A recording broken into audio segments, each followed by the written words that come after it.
Abra sua Bíblia, por favor, no livro de Gênesis.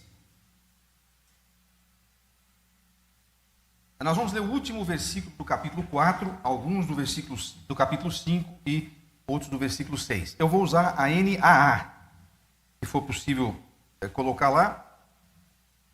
Isso. Capítulo 4, versículo 26, diz assim: a Sete é o nome de uma pessoa. A Sete é um filho de Adão e Eva. Nasceu-lhe também um filho, ao qual pôs o nome de Enos. Foi nesse tempo que se começou a invocar o nome do Senhor. Agora vai para o capítulo 5, versículos 23 e 24. Diz assim: todos os dias de Enoque foram 365 anos. Enoque andou com Deus e não foi mais visto, porque Deus o levou para junto de si. Agora vai para o capítulo 6 e o versículo 9. Diz assim: são essas as gerações de Noé. Noé era um homem justo e íntegro entre os seus contemporâneos. Noé andava com Deus. Você deve ter notado alguma coisa nesses caras que nós lemos aqui, nesses personagens que nós lemos aqui. Notou alguma coisa? Alguma coisa que eles têm em comum? Talvez falando de uma forma diferente, mas esses 4 sujeitos aqui que apareceram, a outra coisa eu já falei, eram 4. Sete, Enos, Enoque e Noé. 4 pessoas. 4 pessoas que são destacadas. E esse capítulo 5, ele é interessante porque ele é uma das primeiras genealogias, na verdade a segunda, porque tinha já se falado um pouquinho da descendência de Caim, mas no capítulo 5 você vai encontrando aí um monte de gente que viveu um tempão e morreu. Todo mundo morre e vive bastante, a não ser um que não morre. Não sei se você sabia disso, mas o tempo cronológico, né, o tempo decorrido entre Sete, filho de Adão, e Noé, que nós lemos no fim, são mais ou menos 2000 anos. Então é mais ou menos o mesmo tempo entre o nascimento de Jesus e a nossa época. Agora, preste atenção que coisa, diriam os mineiros, que coisa cabulosa nós encontramos nesse texto que a gente leu aqui. Em 2000 anos de história,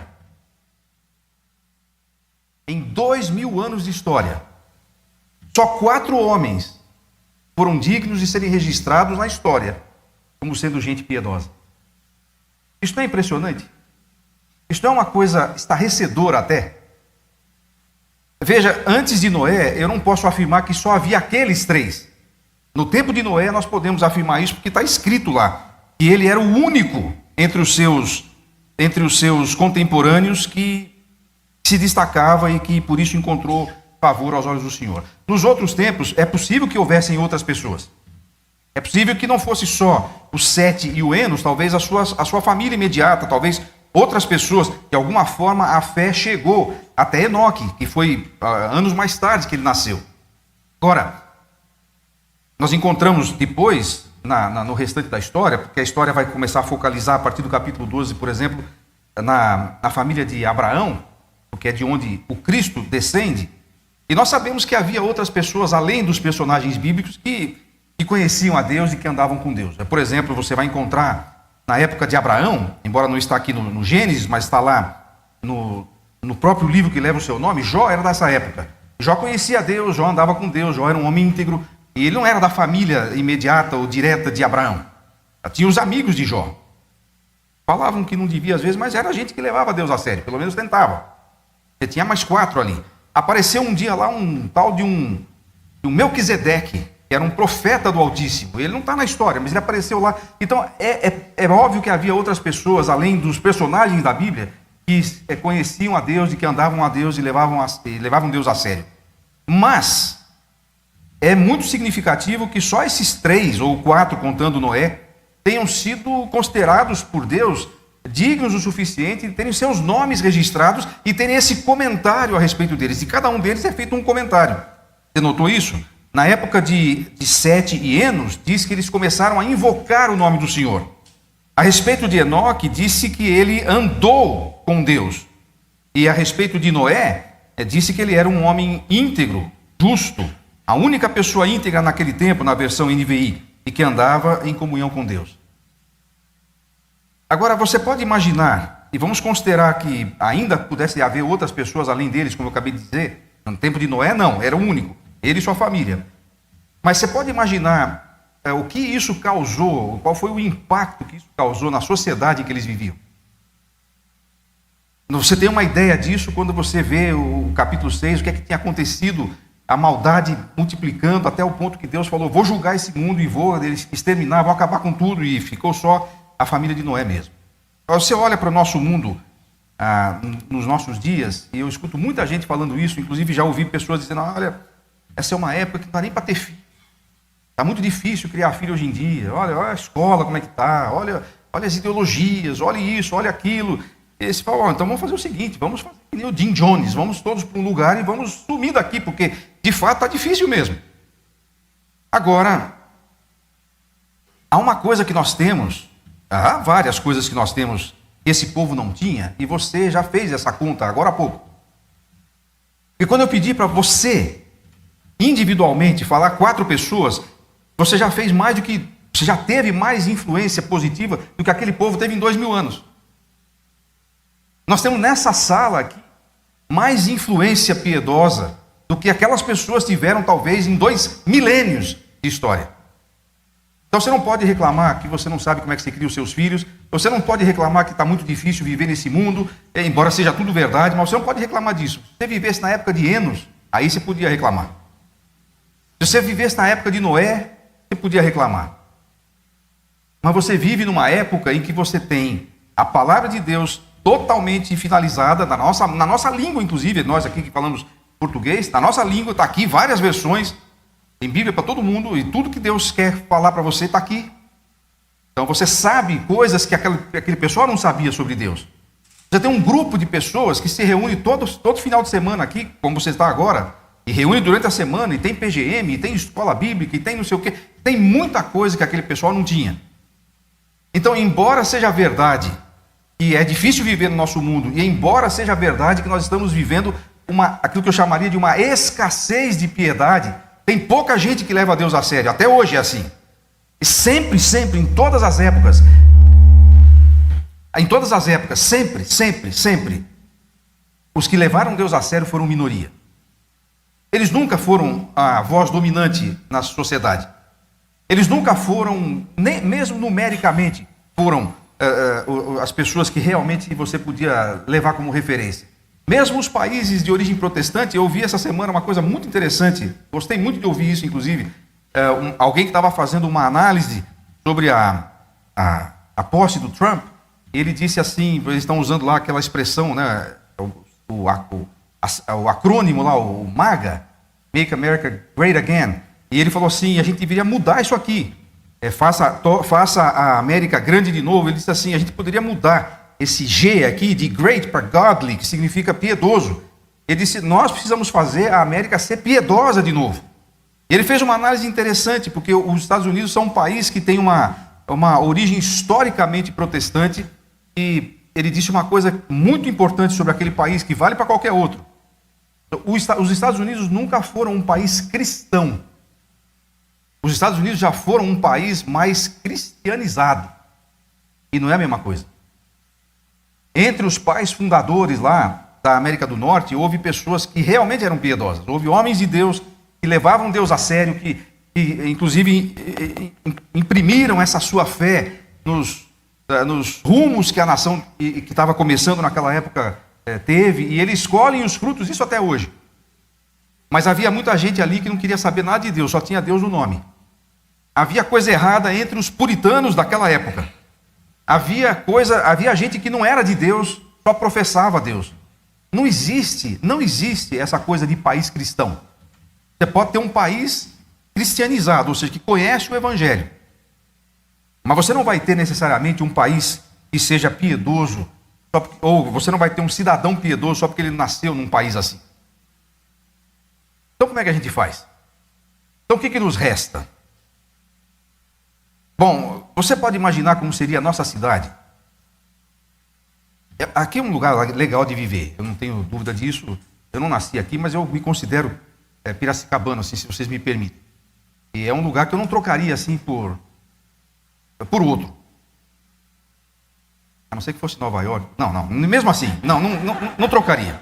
Não trocaria. É um lugar muito bom aqui de se viver. Você já imaginou se nós só tivéssemos 4 pessoas? Eu estou melhorando a coisa, porque lá eram 4 em 2000 anos. Nós só tivéssemos nessa cidade 4 indivíduos piedosos que levassem Deus a sério. Você pode imaginar como seria a vida nessa cidade? Já não está muito boa, já foi melhor. Eu lembro dos anos 80, era melhor viver aqui. A gente podia andar de bicicleta na rua, hoje só se você for doido. Na rua não dá, tem os baiqueiros aqui da igreja, mas na rua não dá, certo? Abre a avenida, não dá mais. E se fosse esse o problema, era o máximo.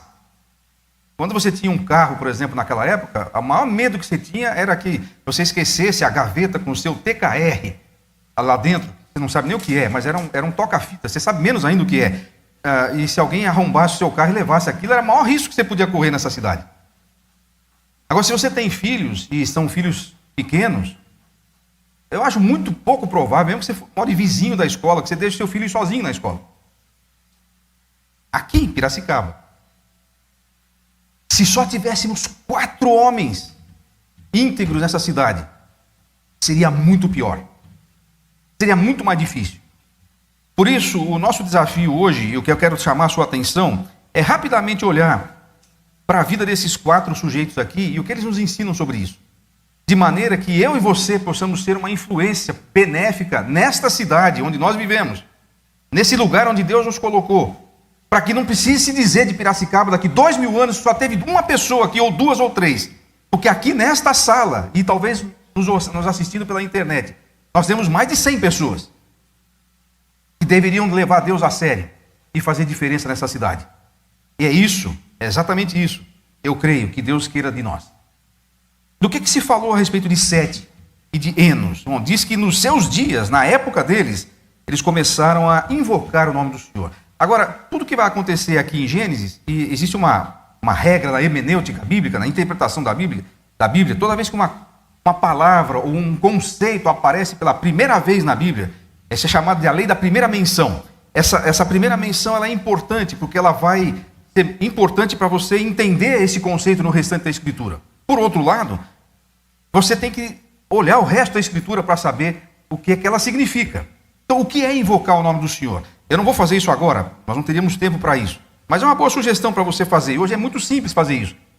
Você tecla aí, não precisa fazer agora, mas pode fazer depois. Tecla aí, invocar o nome do Senhor. Você vai ver todos os textos na Bíblia que usam essa expressão. Você pode também substituir invocar por clamar.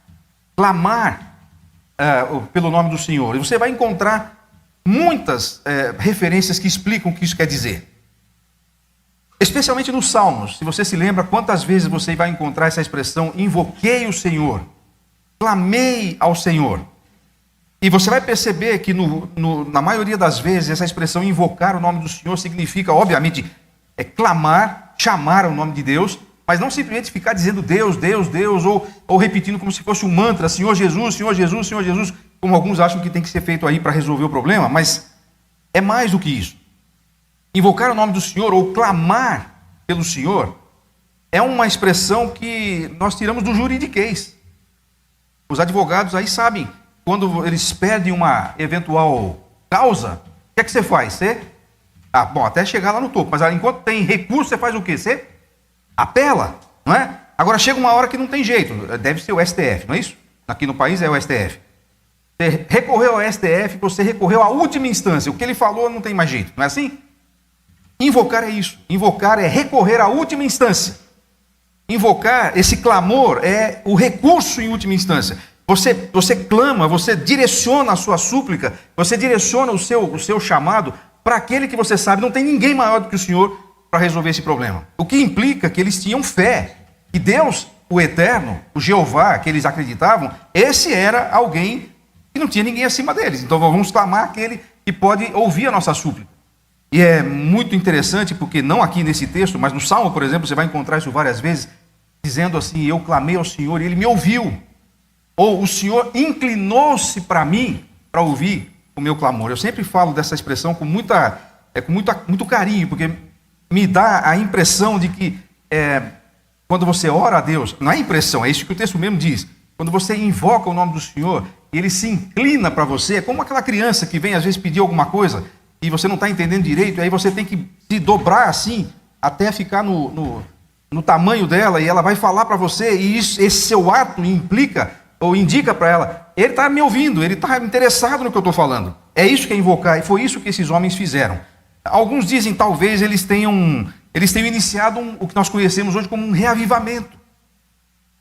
Reavivamentos são acontecem naquelas épocas em que as pessoas estão longe de Deus, ninguém está ligando para Deus, ninguém acha Deus importante. Esse negócio de ir na igreja, esse negócio de Bíblia, isso é coisa para quem não tem o que fazer, eu não estou preocupado com isso. E até os que estão da igreja vêm, mas não estão muito assim, afim de nada. E aí isso vai tomando a sociedade, e em momentos assim na história, talvez esse tenha sido o primeiro da história. Homens e mulheres de Deus, piedosos, começam a invocar o nome do Senhor, e Deus faz um derramar de sua graça, um derramar de seu Espírito, uma visitação especial de Deus. E talvez tenha sido isso que aconteceu aqui. Olha, eu quero te dar uma outra sugestão, já é a segunda ou terceira que eu dou aqui nesses minutos. Eu gosto muito de ler as histórias dos reavivamentos. Não só os reavivamentos na Bíblia, mas os reavivamentos na história. Eu li recentemente um livro que chamava-se Os 10 reavivamentos mais incríveis da história. E é interessante, para eles poderem fazer esse ranking, eles tiveram que usar um critério. Então eles definiram como critério para escolher esses 10, e eles disseram, não, você pode talvez escolher outros, porque houve muitos na história. Mas eles colocaram alguns requisitos para definir um reavivamento como alguma coisa que realmente vinha de Deus e fez diferença. Primeira coisa, eles experimentavam o que a Bíblia diz, o retrato bíblico sobre reavivamento. Esses momentos históricos, eles foram uma demonstração da presença de Deus. O corpo de Cristo expandido, né, o seu corpo de Cristo no mundo foi despertado para a sua tarefa do Novo Testamento, de cumprir a grande comissão. Essa é uma outra coisa muito importante. A cultura ao redor foi impactada positivamente pelo reavivamento. Existem fontes confiáveis que demonstram a grandeza ou podem atestar a realidade desse reavivamento. Então eles começaram a listar alguns. E eu me lembrei de alguns que eles não listaram, mas que eu já tinha lido a respeito. Por exemplo, houve uma época, no final do século XIX, no país de Gales, quando pessoas preocupadas com isso que nós estamos falando aqui, começaram a se juntar em grupos pequenos para orar e para estudar a palavra de Deus, especialmente estudar as profecias. Eles começaram a orar e começaram a clamar para que Deus tivesse misericórdia e derramasse de novo a sua presença naquela região do mundo. E as coisas começaram a acontecer. E essas coisas que eu li aqui do critério começaram a acontecer.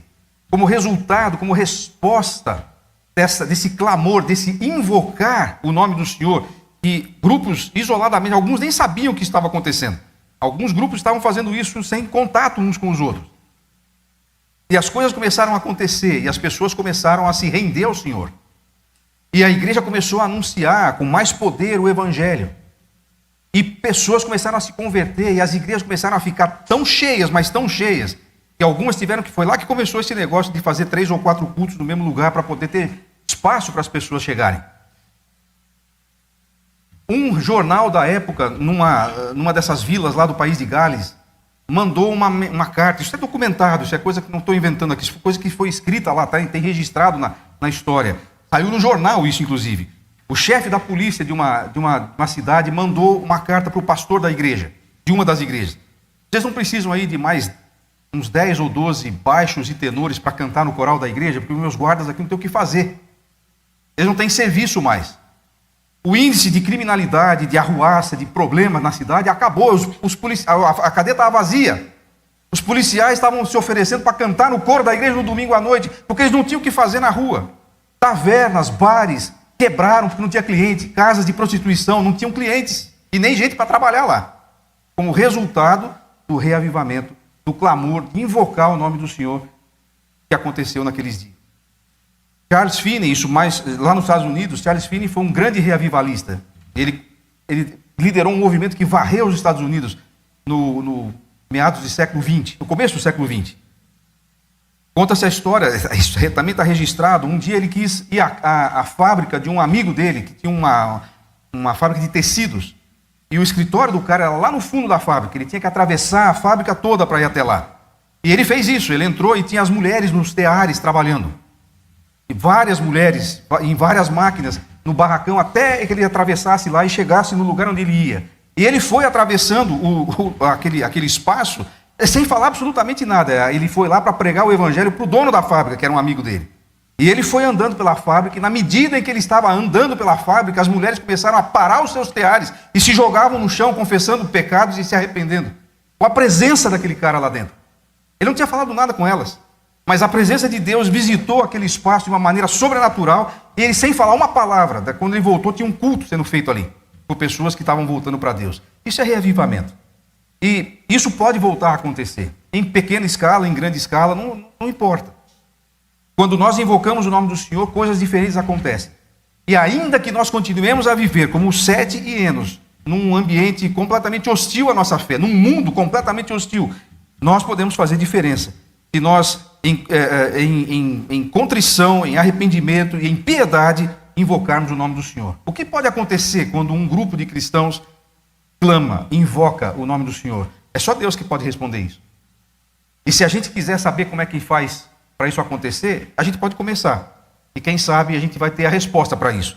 Isso foi o que 7 hienos fizeram. Observe que parece que isso não afetou assim tão grandemente a população em geral. Mas para alguém deve ter feito diferença. No caso de 7 hienos, nós não sabemos. Mas no caso dos reavivamentos da história, milhares de pessoas, para não dizer milhões de pessoas foram afetadas. Como resultado desses reavivamentos da história, movimentos missionários começaram a enviar gente para o mundo inteiro, inclusive para o Brasil. E como resultado de reavivamentos que têm acontecido na nossa própria nação, pessoas têm sido alcançadas quando o temor e o tremor de Deus vem sobre a vida das pessoas, porque nós invocamos o nome do Senhor. Você crê nisso? Você acha que isso é possível? Você acha que Deus só agiu nos dias de 7, de Enos, ou de Elias, ou de Charles Finney? Ele continua agindo e nós precisamos continuar clamando o seu nome. 7 hienos nos ensinam que pessoas piedosas invocam o nome do Senhor, mesmo no meio de total, absoluta apostasia, secularismo e indiferença em relação a Deus. E aqui, se você me permite, eu quero fazer uma aplicação ainda mais individual para você. E pode ser que você está lutando na sua própria casa, com parentes não convertidos, esposo, filhos, tios, avós, sogros, cunhados. Não pare de fazer isso. Porque quando você invoca o nome do Senhor, Deus se manifesta na vida das pessoas. Depois nós temos Enoque, alguns anos depois. E o Enoque, a gente nem tem muito o que falar dele, porque só se diz dele isso que nós vemos aqui, e depois, não, até que não é tão pouco, porque tem aqui, tem em Hebreus e tem também na carta de Judas. Esse Enoque foi um profeta. Judas fala disso. Enoque foi um cara que falou de coisas que talvez ainda nem tenham acontecido até os nossos dias. Judas 14 e 15 falam disso. Mas o que é dito de Enoque? Enoque é dito que ele foi um jovem, para a sua época, né? Ficou 365 anos, só era um adolescente praticamente. O cara vivia 900 anos, esse aqui viveu 300, era um menino ainda. E agora, só tome cuidado assim, para você não querer ficar espiritualizando muito as coisas, né? Porque ele viveu 365 anos, pronto, aí já veio alguém, tá vendo? É um dia, ele viveu com Deus, que nem você vai viver o ano, não é essa a ideia, porque o ano que eles contavam nem era por 365 dias. Mas o que aconteceu aqui de importante? Aconteceu que ele andou com Deus. E aqui você tem mais uma vez aquela mesma história da primeira menção. É a primeira vez que alguém anda com Deus, que é citado que alguém anda com Deus. Quando você vai ver o que andar com Deus significa na Escritura, você vai perceber que esse andar com Deus, esse caminhar com Deus, fala sempre de ter intimidade com Deus, de ter parceria com Deus. Por exemplo, Amós falou assim, criticando o povo de Deus, que não estava mais andando com Deus, ele diz, não dá mesmo para vocês andarem com Deus, porque duas pessoas não podem andar juntas se entre elas não houver acordo. Você não anda com uma pessoa que você não conhece, a não ser por uma eventualidade, ou hoje em dia deu um negócio agora de todo mundo quer caminhar, todo mundo caminha, todo mundo anda. Você vai na Exalc, não tem nem onde parar o carro. O cara vai caminhar e vai de carro, por que não vai a pé de uma vez, né? eu preciso continuar indo de carro, porque eu não aguento andar antes. Então eu tenho. Enfim. De vez em quando eu vou lá com o meu amigo Alberto. Amanhã eu não vou poder, Alberto. Eu vou ter que levar minha mãe no médico. É verdade, eu posso trazer o atestado. Mas, aliás, irmãos, hoje está fazendo um ano que eu e a Léa começamos a reunir aqui na igreja. A gente está sendo muito bem recebido aqui. Foi muito bem recebido, muito bem acolhido. E eu, para todos os efeitos, achava que de fato era aqui o lugar que Deus queria que a gente ficasse nos próximos, sei lá quanto tempo, né? Não sei quantos anos, não posso dizer isso. E estava indo tudo muito bem, mas aproveitar que os pastores não estão aqui, eu vou confessar que eu já estou repensando isso aí. Não sei se aqui vai ser o lugar certo. Porque nós saímos de férias, quando a gente voltou, o primeiro dia, sentado ali, ó, embaixo daquela caixa ali, para ver se a caixa passava por cima e eu não ficava surdo. Fiquei ali, sentadinho ali embaixo da caixa, e eu escutei o que o pastor disse. Pastor Dani, chega aqui no primeiro dia do ano e fala assim, mordomia do corpo. Você tem que comer menos, andar mais e fazer exercício e mais do que ele falou, dormir bem. Eu falei, pronto, não é mais aqui meu lugar, eu vou embora porque eu vou ficar fora do espaço aqui, né? Eu estou sugerindo, inclusive, que a gente comece aqui e tem muitos que poderiam entrar nessa confraria dos barrigudinhos anônimos, quem sabe estuda, nós podemos sair aqui dessa... Mas eu não sei porque eu estou falando isso, porque o que eu estava falando antes? Eu estava falando sobre o andar, né? Eu vou andar, às vezes, lá com o meu amigo Alberto. Por que eu vou com o Alberto? Eu posso ir com qualquer outro aqui também, mas a gente vai lá porque talvez a coisa menos importante da nossa caminhada é a caminhada. A gente vai lá bater papo e conversar e estudar, e o que você aprendeu aqui, e etc, etc. Toma aqui algumas aulas de investimento financeiro e tal, né? Bolsa de valores, negócio, a gente entende tudo isso aí. Agora, eu nunca me vi, na verdade, eventualmente, aqui ou acolá, acontece. Você está andando, alguém para do seu lado e começa a conversar, principalmente idosas fazem isso, né? As senhorinhas, elas chegam lá e começam a contar a vida dela, mas é raro. Normalmente você vai andar com alguém que você conhece. Você não sai andando assim com qualquer um. Essa é a ideia de andar com Deus, que se diz aqui a respeito de Enoque. Andar com Deus significa que ele estava desenvolvendo um relacionamento com Deus. É isso que é andar com Deus. E tanto é verdade que Deus começou a falar algumas coisas para ele que não falou para mais ninguém da época dele. Judas 14, eu já citei aqui, diz isso. Ele recebeu revelações proféticas que talvez, a gente nem sabe direito quais são essas revelações. Talvez haja coisas que Deus falou para Enoque que ninguém mais ouviu. A minha impressão, e aqui vai um pouco de uma veia poética que eu não tenho, mas que eu vou tentar usar aqui. A minha impressão, inclusive, quando disse que ele já não estava mais por ali, porque Deus o tomou para si. E se você tem alguma dúvida, algumas pessoas dizem, esse é um jeito poético de dizer que ele morreu. Não, mas Hebreus fala que ele não morreu. Hebreus literalmente diz que ele não experimentou a morte, mas foi trasladado. Hebreus capítulo 11, versículo 5. Então, ele não morreu. Ele foi uma das duas únicas pessoas na Escritura que não passaram pela morte. Ele foi um, Elias foi outro. Não sei porquê. Se você tem dúvida a respeito disso, você vai continuar com ela, porque eu não vou entrar nessa questão aí. Se você vier perguntar para mim, eu vou dizer para você o seguinte, se você é muito interessado, eu posso fazer uma oração, você vai perguntar direto com o Enoque, você sabe onde ele está. Se te interessar, você fica à vontade, né? Mas o ponto aqui não é o que aconteceu com ele, na sua passagem para a eternidade. O que interessa para mim é o que aconteceu com ele enquanto ele estava aqui.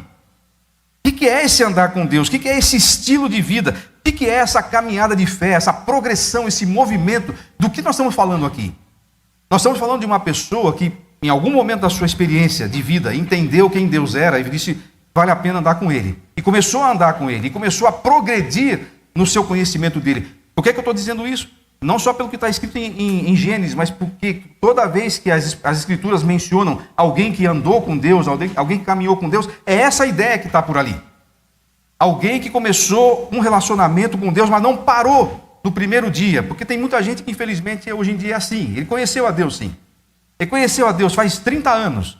E a última coisa que ele se lembra de Deus foi aquela experiência que ele teve há 30 anos. Ele não foi mais para frente, ele não caminhou. Ele não andou, ele não progrediu na sua caminhada com Deus. Eu não sei se Deus ficou lá na frente ou ele ficou para trás, eu não sei, mas em algum momento eles se desparceraram, eles não caminham juntos mais. Interessante que uma das mais conhecidas passagens da Bíblia que fala sobre esse negócio de caminhar é quando o salmista, lá no primeiro salmo, ele vai explicar como é que funciona a vida de piedade de uma pessoa cujo caminhar com Deus não é simplesmente uma caminhada eventual de fim de semana, lá no culto, mas é uma prática de vida, porque ele diz assim que é bem-aventurado aquele que não não anda no conselho dos ímpios, que não se detém no caminho dos pecadores, não se assenta na roda dos escarnecedores, pelo contrário, o seu prazer está na lei do Senhor, e na sua lei ele medita de dia e de noite. Ou seja, quem anda com Deus, quem conhece a Deus, quem caminha com Deus, tem prioridades melhores e tem escolhas melhores e faz isso prosperar, investe nisso. Interessante ele dizer que ou você vai andar no caminho de Deus, ou você vai andar com Deus, ou você vai andar com aquilo que não presta. E se você quiser andar com Deus, você vai ter, uma das coisas que você vai ter que fazer é ter neste livro aqui, na época que ele escreveu isso, não era esse livro aqui, era menos coisa, é verdade. Em compensação, era mais difícil de entender, agora está mais fácil. Porque agora você tem muito mais revelação aqui para você poder entender. Esse livro tem que fazer parte da sua vida. Não é apenas a leitura lá que a gente faz lá de manhã, como eu citei agora há pouco. Mas você tem que viver sua vida, porque quando você quer saber como é que você caminha com Deus, ou com qualquer outra pessoa, antes, esquece Deus por enquanto. Como é que você conhece uma pessoa? Como é que você desenvolve o seu relacionamento com uma pessoa? Você vai vivendo e convivendo com ela, e vai ouvindo o que ela pensa, e vai vendo como é que ela reage em determinada situação. Você vai vendo o que ela gosta, o que ela não gosta. Você sabe, por exemplo, se você está casado há mais de que 1 ano, você sabe se o seu marido gosta ou não de uva passa no arroz. Não pode gostar. Se ele gosta, você casou mal. Desculpa, mas você sabe que Deus fez a uva, Deus fez o arroz, Deus deu a sabedoria para o homem processar as uvas para elas virarem pasta, e o diabo foi lá e juntou tudo. Isso não é de Deus, não funciona. Mas você só vai saber isso se você conviver com a pessoa. E isso é o de menos. Tem mais coisas que você sabe sobre a sua esposa ou seu marido, que você não sabia talvez antes, ou que você está descobrindo agora. Algumas coisas são reveladoras para o bem, outras você fica assustado, mas você vai conhecendo assim. E especialmente você conhece a pessoa com quem você caminha por aquilo que ela diz, por aquilo que ela fala, ela vai expressando. Porque Jesus foi quem disse que a boca fala do que o coração está cheio. Então você vai sabendo assim. A nossa caminhada com Deus é alguma coisa parecida com isso que acontece. Você precisa ouvir o que Deus está dizendo. Você precisa saber o que Ele pensa. Você precisa saber como é que Ele reage diante das coisas. E qual o melhor lugar para você descobrir isso? Está aqui, ó. Esse livro. É Bíblia, tá? É a Bíblia. Esse livro aqui. A capa pode ser de outra cor, mas se o conteúdo for igual, estamos dentro. Estamos juntos. Como diz sempre o nosso querido pastor Marcelo, que está lá em Portugal, se você quer ouvir a voz de Deus, você tem que fazer algo mais ou menos assim. Porque Deus está falando, e você precisa escutar. Não é assim, você entendeu a ideia. O que ele está querendo dizer é, se você quer conhecer o que Deus diz, o que Deus pensa, o que Deus quer da sua vida, como Ele reage, você precisa conhecer esse livro aqui. Agora, infelizmente, desculpe a profanidade do exemplo, mas infelizmente o conhecimento bíblico de muitos cristãos hoje em dia é igualzinho o caviar do Zeca Pagodinho. Nunca vi, nem comi, só ouço falar. O sujeito só conhece de Deus pelo que ele escuta os outros falando. Ele vê um pastor na internet, ele pega um livro lá, ele pega uma citação do livro, e ele acha que o conhecimento de Deus é suficiente, ele desenvolver pegando assim a carona no que os outros estão falando sobre Deus. Mas não é assim que funciona, embora seja muito útil você ouvir o que pessoas sérias falam a respeito de Deus, e esse é o primeiro problema, que nem todo mundo que fala sobre Deus é sério ou baseia o que diz na sua palavra, mas infelizmente muita gente está levando assim. Há algumas pessoas que ao invés de ir para aquilo que é seguro, para a orientação, que dá um pouco de trabalho, porque tem gente que quer ouvir a voz de Deus sim, mas quer fazer pouco esforço para entender. Então ele pega uma Bíblia assim e diz, vamos ver o que Deus tem para mim hoje. E ele abre aleatoriamente para ver o que Deus tem para ele hoje. Olha, eu não posso dizer que Deus não fale assim. E quem sou eu para dizer como é que Deus tem que agir? Se Deus quiser agir assim, eu não posso dizer que não vai agir assim. Mas eu creio que se Ele quisesse agir desse jeito, Ele não nos teria dado um livro. Ele teria nos dado uma caixinha de promessa e dito, vai lá meu filho, pega lá do dia, que nem o periquito do realejo, vai lá e tira ele lá, e você vai saber o que Deus tem para a sua vida. Não acredito que fosse assim. Ele deu um livro que tem começo, meio e fim. Você precisa ler, você precisa entender, precisa estudar. Senão você não vai saber o que Deus diz. Se você não tiver noção de como é que você manuseia esse livro, vai ter problema. Você já ouviu a história daquela moça em Belo Horizonte? Eu vou falar que foi em Belo Horizonte, porque falar que foi em Piracicaba é chato. Mas a moça lá em Belo Horizonte, e do nada assim, ela chegou lá e disse, pastor, Vou começar a trabalhar como cabeleireira. E já comecei, já abri o meu negócio. Ele assustou, eu não sabia nem que você sabia cortar cabelo. Eu não sei mesmo. Mas como é que você vai fazer isso? Porque eu recebi uma palavra. Qual foi a palavra? Eu abri o texto, pedi, Deus me orienta na minha vida profissional. Abri o texto e li lá. Abre salão, meu filho, abre salão, abri o salão. Vou abrir agora e vou começar a trabalhar como cabeleireira. Tem gente que faz assim com a Bíblia. Você quer ser guiado pela palavra de Deus, mas desse jeito não dá. Não funciona assim. Você vai ter muito problema na vida se você for assim. Outros sofisticam um pouquinho e contratam seus gurus. Supostamente crentes.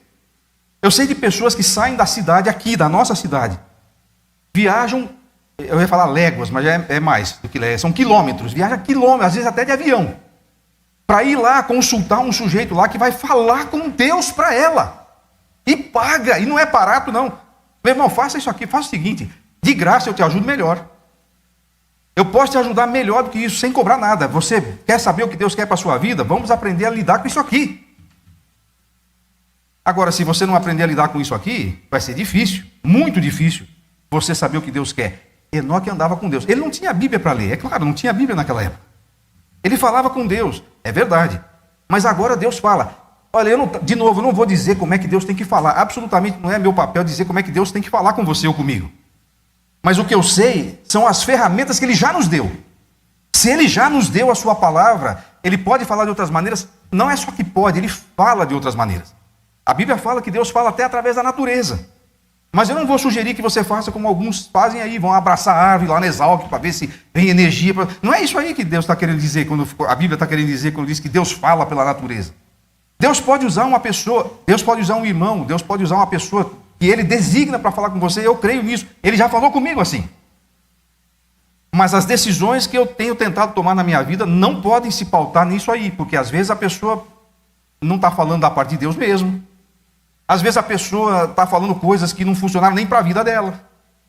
E às vezes eu fico só imaginando, eu não posso comprovar isso também, mas eu fico só imaginando que às vezes quando vem um desses gurus, desses profetas que você paga para ir lá escutar o que ele tem para dizer, enquanto ele está dizendo, falando aquelas coisas para você lá, eu fico imaginando lá no trono da glória, o trono do universo, o Miguel, o anjo Miguel, o arcanjo Miguel, com as duas asas assim, falando, Deus do céu, o que eu faço? Posso mandar um raio? Não, não pode, deixa assim.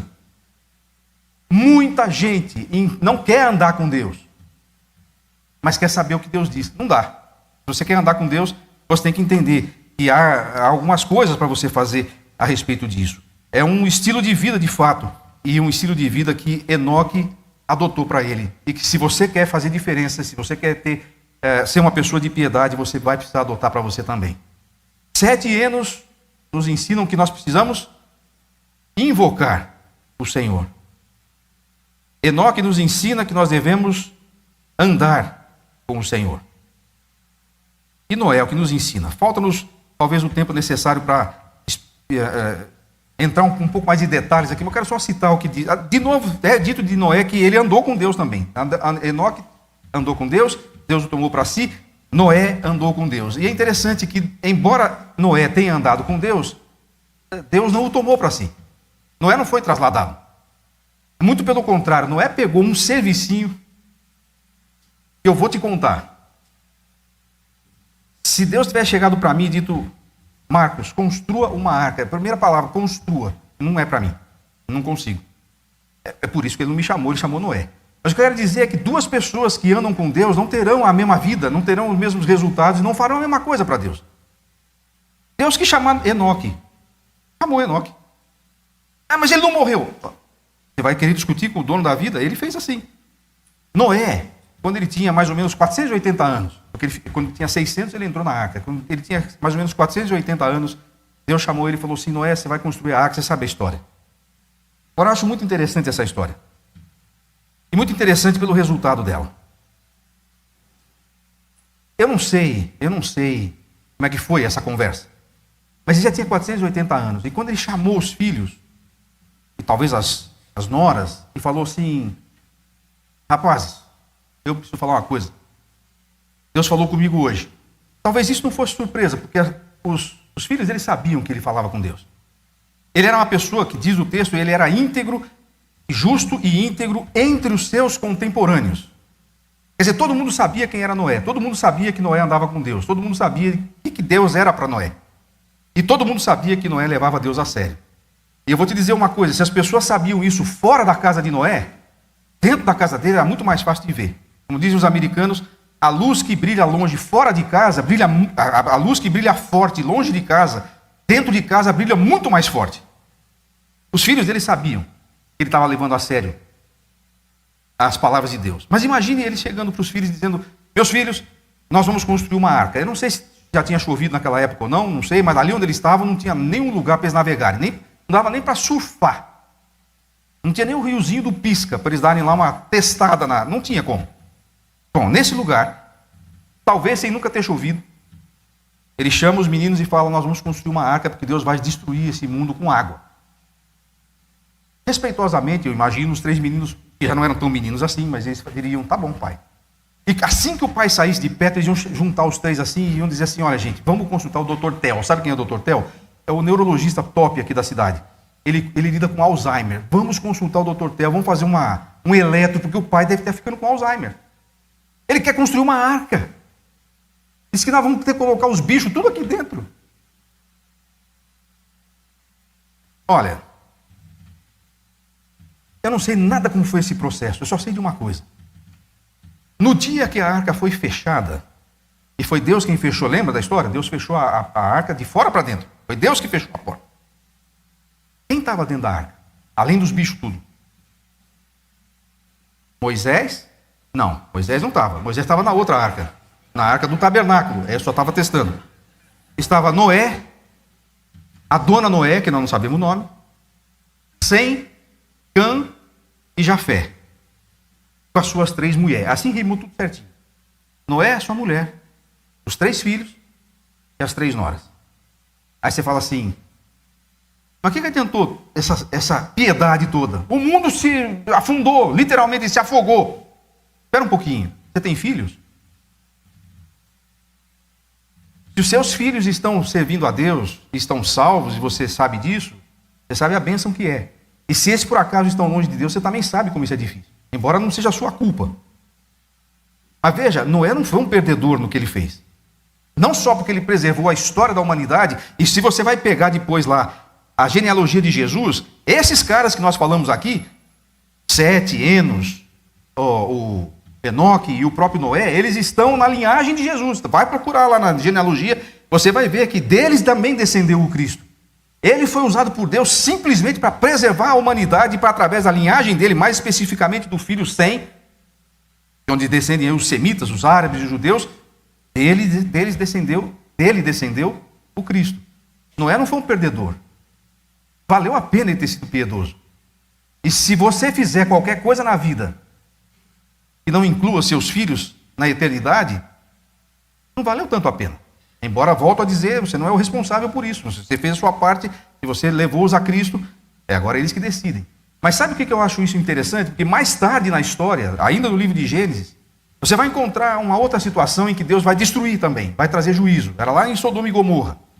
Você lembra que tinha um homem chamado Ló, era sobrinho de Abraão. Quando Deus disse para ele: olha, saiam daí, que eu vou jogar fogo em cima dessa cidade, eu vou destruir isso aqui tudo. E o Ló foi correndo lá, falou com as filhas, ele tinha 2 filhas que estavam noivas de 2 caras lá de Sodoma. E quando Ló falou para elas: olha, vamos embora daqui, que Deus vai destruir tudo isso aqui, sabe o que elas fizeram? Elas e os futuros genros deram risada na cara de Jó. Literalmente diz isso. Eles achavam que Ló estava caçoando, estava brincando com eles. Sabe o que isso quer dizer? A palavra de Deus na boca de Noé era levada a sério, inclusive para os seus filhos, mas na boca de Ló era piada. Qual é a diferença? Embora Ló fosse uma pessoa também justa, porque 1 Pedro fala disso. E se não tivesse falado em 1 Pedro, você nunca ia imaginar isso. Ele era uma pessoa justa, sim. Ele era um homem piedoso, mas a piedade dele era vivida só para ele. Não tinha influência nenhuma, nem na cidade, nem sequer na sua família. Nem as suas filhas levavam ele a sério. Talvez porque soubessem que os seus valores não eram exatamente os mesmos valores pelos quais Noé pautava a sua vida. Sete e Enos nos ensinam a invocar o nome do Senhor. Enoque nos ensina a andar com o Senhor. Noé nos ensina a obedecer ao Senhor. E todos os casos, e em Noé nós temos mais informação até sobre isso, em todos os casos, as experiências desses homens apontam para levar Deus a sério até as últimas consequências, de tal maneira que isso não influencie apenas a sua vida, que isso não seja alguma coisa que faça diferença só para você, mas que isso faça diferença na vida da sua família, na vida das pessoas que estão ao seu redor, na vida da sua igreja, na sua comunidade. Isso é piedade. Piedade não é simplesmente religiosidade. Piedade não é performance de palco. Piedade não tem a ver com momentos de êxtase num culto em que você ergue as mãos e chora. Piedade tem a ver com o estilo de vida. Piedade tem a ver com as escolhas que você faz todos os dias.